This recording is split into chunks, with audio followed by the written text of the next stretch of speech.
Get a further insight from the people on the front line and someone whose life was saved by NHS workers. Joining me now is Ali Sakalalu, Britain's longest suffering COVID patient who spent 222 days in hospital.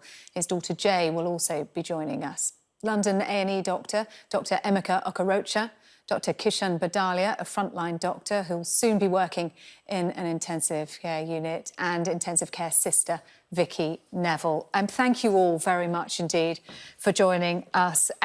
Dr Kishan Badalia, I want to start with you. We just saw at St Mary's Hospital there the scenes where a children's ward has been repurposed, all of the staff who would normally be working in paediatrics now finding themselves on the COVID front line. And that is what's happening to you. You are now moving into ITU, given the strains on our hospitals. Just tell us what it's like.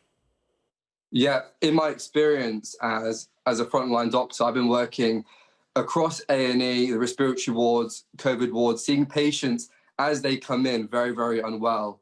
And I've been doing that since the very start of the pandemic. I graduated from medical school 18 months ago, and actually more than half of my time in the medical profession has been in a pandemic. And what a learning experience it has been, absolutely eye-opening and actually heartbreaking at the same time. At the moment, we are incredibly stretched, more so than I've seen previously when I was first on the respiratory ward. We are stretched and overwhelmed at over maximum capacity for several reasons. One being we're seeing more admissions coming in, acutely unwell, patients struggling to breathe, very, very unwell. And we have to also bear in mind that the staff who are looking after them are also falling unwell as well. Not just doctors and nurses, but we have to consider porters, security staff, domestic staff, those involved in admin, physiotherapists and so on. And without these staff there, it's very, very difficult to sort of provide the care that we want to. And that is why I'm concerned right now. So as a result, my hospital have decided to redeploy a team of junior doctors, which I am part of, immediately to provide 24/7 additional support on top of what's normally there to look after these very, very unwell patients. Let's speak to Vicky Neville, an ICU sister now. And Vicky, you're used to working in intensive care, but what is it like right now? We're really, really busy. We're now over 200% in capacity. So we've doubled our beds now. We've got patients all over the hospital in different settings, which is obviously quite concerning for us because, you know, the equipment has to be shipped from one area to another area. Obviously, contaminated equipment has to be turned around quite quickly, cleaned, sent over. As soon as an admission comes through A&E, we are trying to move patients so we can facilitate a new admission of a critical care patient.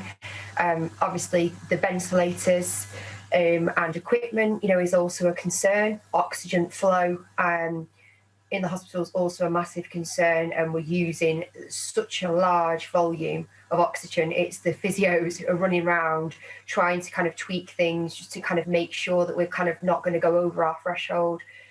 Obviously, the patients, and they're getting worse in terms of sickness. They're younger.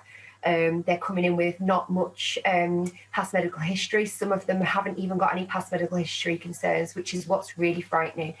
It doesn't seem to be kind of like a let up at the moment.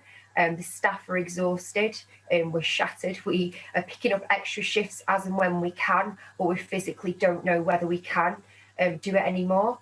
The shifts are obviously 13 hours long, which, you know, we get, you know, some breaks to get relief from wearing PPE. You know, we do wear PPE, that we're lucky we do wear full PPE, but however, you know, in our environment, it's much needed. And obviously the masks do dig in. They're, you know, they cause massive problems, headaches, sore throats. So your break, you know, it's 30 minutes, but you just want to drink. And obviously you're constantly taking paracetamol to try and get rid of these headaches just so you can then go on to the next part of your shift. Yeah, it's clearly taking a huge toll. Dr. Emeka Okorocha, let's bring you in A&E, so where the patients are coming to first, and yet we have seen the images of rows of ambulances outside A&E units because there is a lack of space given the needs. Yes, so like I've said before, unfortunately, we're in a situation where it's a space and supply and demand issue. We have a lot more people coming in for ambulances, a lot more people feeling ill at home and feeling that they need to come in, a lot more people desaturating at home.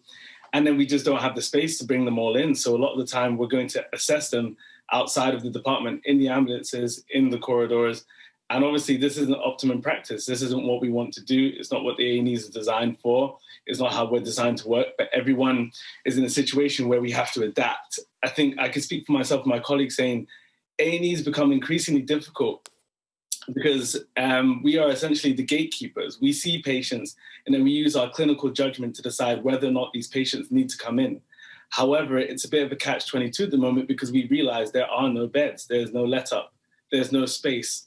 In most of the hospitals I've been working in, they're trying to frantically create new wards to space and house these patients, but also you're thinking of equipment, airflow procedures and staff members going off. So it's something we have to think about, and we're discussing with our consultants and our seniors thinking, is this patient well enough to go home? Can they manage to go home? We're often having the respiratory team come down to A&E to assess patients to think, okay, normally this patient may be coming in, but under the circumstances we're in now, this patient's gonna have to go home and we're gonna have to monitor them from home and be doing follow-up procedures from there. So this isn't obviously optimum practice, but I think everyone is in a situation where we're trying to manage the best we can with what we have right now.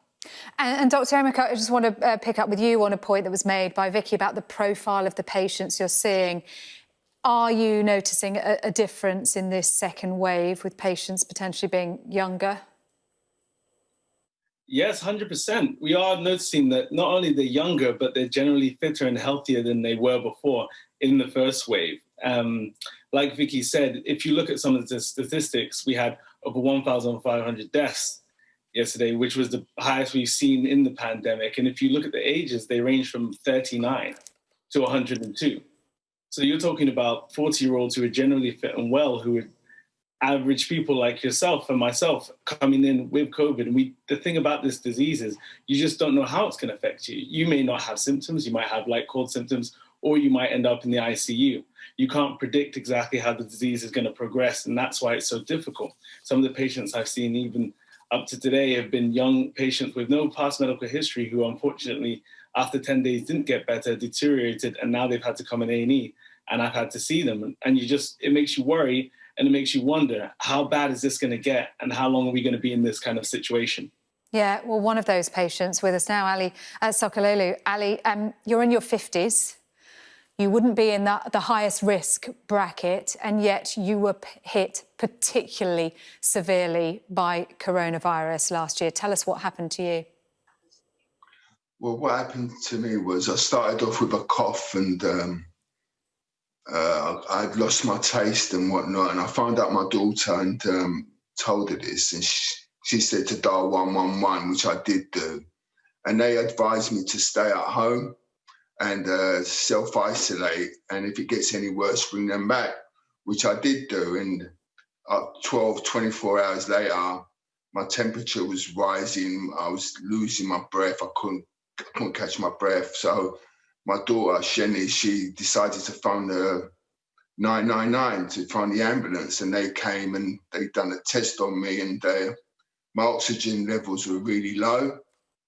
So they rushed me off to Lewisham Hospital, where they put me they put my mask on, and they just took it out of the box as everything was new, you know. So they put the mask on, and that was helping me breathe, but it wasn't. It still wasn't enough. And then all of a sudden, I had a heart attack, and that's when they rushed me off to King's College Hospital, and they done a stem cell surgery on my heart. And then a day later, they made me phone my kids up to tell me that they're going to put me in a coma, which I had to phone my daughter Shanice and say to her, look, they're going to put me into a coma, tell everyone I love them, and I'll see you when I come out the other side. it was when I woke up after this, it was like 3 months later that actually my daughters were telling me that, look, you've been in a coma for 3 months, you had lung failure, kidney failure, all organ failure, you had a heart attack, you had sepsis, gangrene in your lungs. So I don't know how I came through, you know. When I was hearing this, I couldn't believe it. It was, so... And Ali, it was so severe that your children were phoned on 3 occasions, I think it is, wasn't it, to come and say goodbye to you. Your daughter, Jay, is sitting next to you. And Jay, I'll warn our viewers, we've got some pictures of Ali in hospital now, which may be upsetting, but give you an idea of just how severe this condition can be. And Jay, for you at home, to get those telephone calls to say you need to say goodbye, how did you go through that? It was, I can't tell you. I don't know, you know, those are the worst words in the world. He just disintegrated so quickly, and we were holding on to every little bit of hope. You know, he was continuing to fight, but to hear those words that he wasn't going to make it through the night, it was devastating that we wouldn't see him potentially. It was, I think it makes it harder, you know, not being able to be there to sort of say goodbye. And the nurses did everything they could in terms of, you know, FaceTiming us. But it was devastating. 7 months in total. Ali, you were in hospital. You never thought you'd get home, and your family certainly didn't think you'd get home. How are you now? Well, I'm still recovering, you know, because obviously when I woke up from the coma, I was still on a ventilator. I couldn't move, my body turned to jelly, you know, because obviously I didn't use no muscle mass, so that disappeared. So when I first woke up, I couldn't even raise my hand, and I was still on a ventilator. I was coughing up phlegm. I was still in a bad way. And so I still had a long way to come through it. But slowly, gradually, I am getting better. I'm doing a lot of physio with my girlfriend, Sheena. She's helping me. I'm at home now. But I still need help getting dressed. My bones ache. So my livers are still coughing up phlegm. I get headaches. So there is still a long way to go. But hopefully, you know, we can make it to the other end, you know. Oh, it's great to see you home, Ali, and continuing that recovery, but a slow road, as you describe. And Vicky, when we're looking at the images there of Ali FaceTiming with his family, and that is one of the big changes in this pandemic, isn't it? That for you working in ICU, you don't have that direct line of communication with families while their loved ones are in a coma and unable to communicate. And you don't have the families there to talk to directly and to comfort directly. No, so you're given the option to have one person fit tested per family, and that person can come in if it's end of life care or they're critically ill. So that's the only time we're allowing them in our hospital. So if someone is actually at the last hours of their life, or if a patient has deteriorated so quickly that we think that they could pass away from it, I've had to do many FaceTimes. I've had a FaceTime with a family member recently, which is really honestly devastating, with him saying, just let me go, I've lived my life, I want to go. That for me, leaving shift, hearing that is absolutely awful. Seeing the pictures then on the screen of Ali with FaceTiming, it's, you know, although I do that, that's like so upsetting, you know, for a family member to see how he looks, and now looking at him now and how amazing he looks, you know, that must just have been so devastating for them. It's just obviously really touches us still. You know, we're 10 months down the line, you know, it's nearly a year of dealing with this, and it doesn't get any easier, it doesn't get any better looking at those images, and I deal with it on a daily basis, but I can't, you know, I've heard some stories from family members. We've done a STEP group, which is the recovery, and I've sat there listening to recovered patients, and it still amazes me how much resilience they've got and how amazing they are, and how their families have heard all these horrible phone calls and they've just got through it, and they're breaking down in front of us crying, because that's probably the first time they've actually let it out, that they actually realise how much they've overcome. So it's amazing to see Ali. It really, really is. Dr. Kishan Badalia, we talked yesterday on the programme about the mental health toll that this pandemic is taking on frontline health workers. How do you deal with it when you go home at the end of a shift? Like Ali and Vicky and Dr. Emeka have said, it's really this unpredictability, this uncertainty, the fear, the anxiety, and the unknown that is probably the most challenging thing. And that's what's given us this mental fatigue as we've been sort of battling this virus for several months now. Now, for me personally, I have to say it's music that has saved me. Everyone's had their own thing that they can go home to. We need this as part of a healthy work-life balance for working in the medical profession.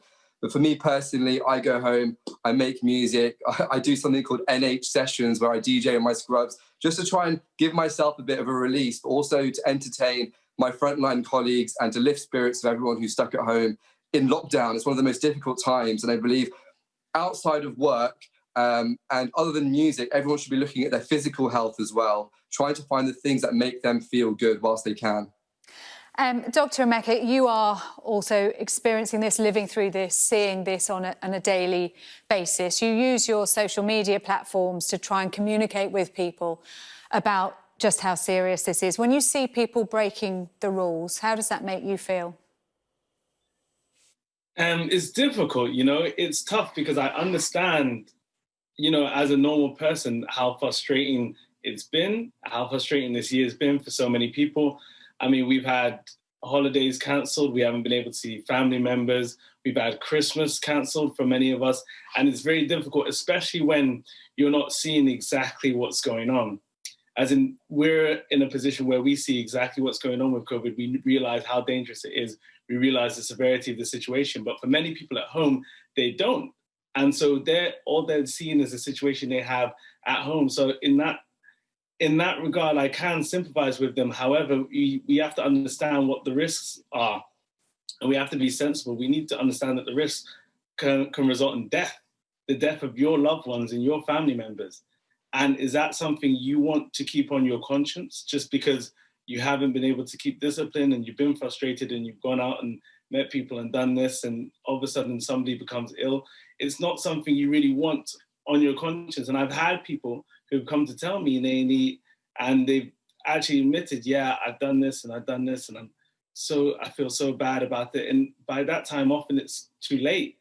And I had a couple actually talk to me, and the male was under my care on a COVID ward, and unfortunately he didn't make it. He passed away, and his wife broke down and said she warned him not to go out to the pub, but he was in the pub the week before with his friends. And he obviously didn't think it would be an issue. And for many people, obviously, it hasn't been. But for him, he was unfortunate in the fact that he did catch COVID and he did pass away from it. And that's just one story of many that myself and my colleagues can tell you, people who've gone out and caught coronavirus. We know there are some issues in some circumstances where it's just going to be almost impossible not to get in contact with it when you're going out shopping or doing your daily amenities. However, if we can reduce spread where we can, we need to. Because right now, our NHS is overwhelmed, we're stretched, we're not managing, and it's going to result in the British public who are going to really feel the consequences of it. Yeah, listen, we all need to listen to what you guys are saying.